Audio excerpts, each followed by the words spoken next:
Break બાદ સમાચારોમાં આગળ વધીએ। રાજકોટના ભક્તિનગરના વેપારી પાસે ખંડણીની માંગ કરવામાં આવી છે। ₹1.50 લાખની ખંડણી કુખ્યાત બલિડાંગરના સાથી અર્જુન લાવણિયા અને તેના સાગરીતો દ્વારા માંગવામાં આવી છે।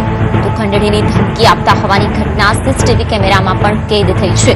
તેવી પણ જાણકારી આપવામાં આવી છે કે અર્જુન લાવણિયાએ મુક્તપણે ધંધો કરવા દેવાની બાબતે ખંડણીની માંગ કરી હતી। તો પોલીસે આ અંગે ફરિયાદ નોંધીને તપાસ હાથ ધરી છે। મહત્વનું છે કે અગાઉ પણ અર્જુન લાવણિયા ખંડણીના કેસમાં ઝડપાઈ ચૂક્યો છે।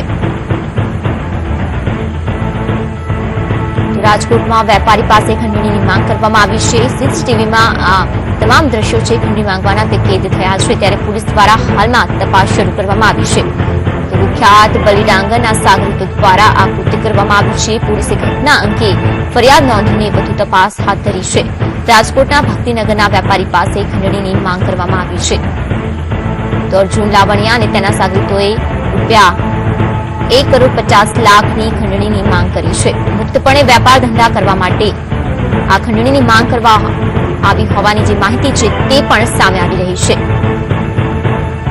કુખ્યાત બલિડાંગરનો સાથી છે અર્જુન લાવણિયા કે જેના દ્વારા આ ખંડણીની માંગ કરવામાં આવી છે। તો અગાઉ પણ ખંડણીના કેસમાં અર્જુન લાવણિયા છે તે ઝડપાઈ ચૂક્યો છે।